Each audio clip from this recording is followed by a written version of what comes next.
Aujourd'hui, j'ai envie de t'emmener dans les coulisses, celles qu'on voit rarement, parce que préparer la sortie d'un roman, auto-édité ou non, franchement, c'est un mélange de stratégie, de créativité et d'un petit chaos organisé maison. Spoiler, ce n'est pas juste poster de story et prier les algorithmes. Avant tout, l'énergie du lancement. Avant de planifier quoi que ce soit, je me pose une question simple. Quelle énergie j'ai envie de transmettre autour de ce roman ? Douceur, mystère, force, spiritualité. Pour moi, chaque livre a son aura et je veux que toute la promo reflète cette vibration-là.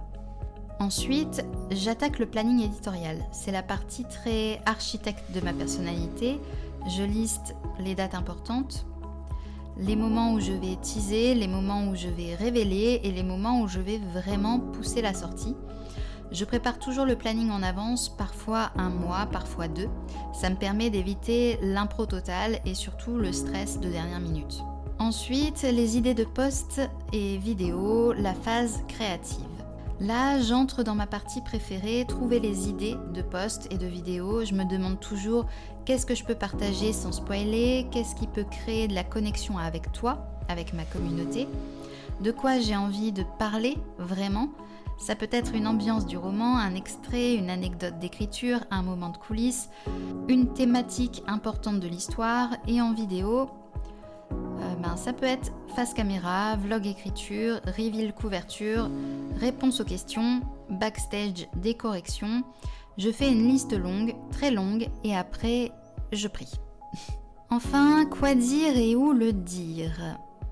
Tout ne va pas sur tous les médias, ça je l'ai appris avec le temps.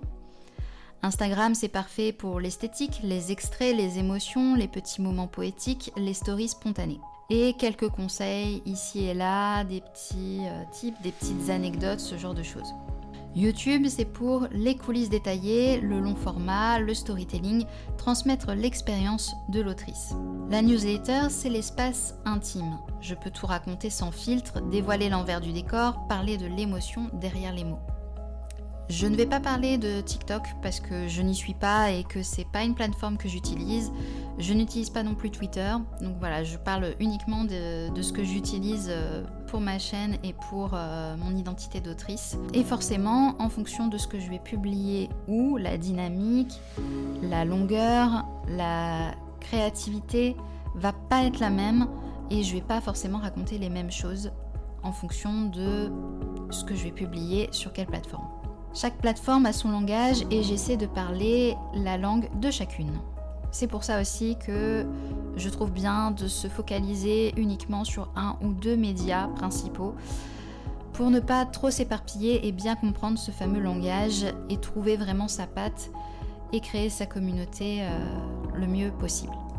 Et oui, ça va, c'est un discours très entrepreneurial, mais quelque part, quand tu es auteur indépendant, c'est un petit peu ce que tu es. Il y a une partie très entrepreneuriale et donc il y a des notions d'entrepreneur et d'entrepreneuriat qui est tout à fait valable aussi dans ce genre de contexte.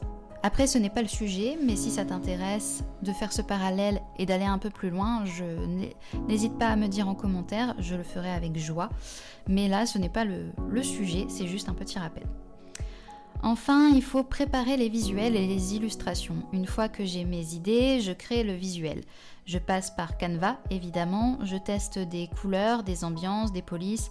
J'essaie de garder une cohérence visuelle entre la couverture, l'atmosphère, le style, le moodboard en fin de compte que j'ai pu créer pour le roman, le style visuel, et le mettre un peu plus dans mes posts, dans mes stories, mes miniatures YouTube également.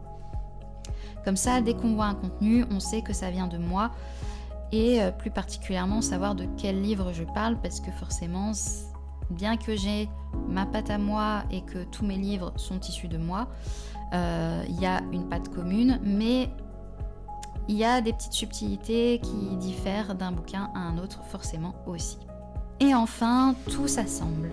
Et puis, il y a un jour où tout s'aligne, le planning, les visuels, les posts, la page Amazon, la newsletter, la vidéo, tout est prêt et là je peux enfin me poser, respirer et me dire ok, maintenant le roman peut rencontrer ses lecteurs. Attention, ça ne veut pas dire en effet que je vais me tourner les pouces parce qu'il faut quand même que je reste connectée et active sur les réseaux pour répondre aux commentaires, aux likes et être dans l'interaction avec les autres pour faire vivre justement ces posts et tout ce que je peux préparer en amont. Ils vont pas juste vivre tout seuls, il faut l'aider un peu, aider aussi l'algorithme à identifier ce que j'ai fait et pour le proposer à d'autres personnes également. Mais en soi, oui, le gros du travail est fait en amont.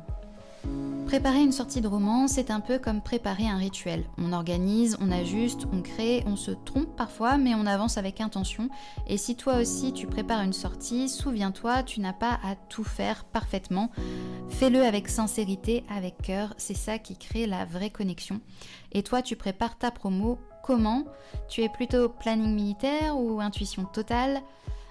N'hésite pas à me dire dans les commentaires, je serai ravie de te lire et surtout, n'oublie pas de continuer d'écrire librement.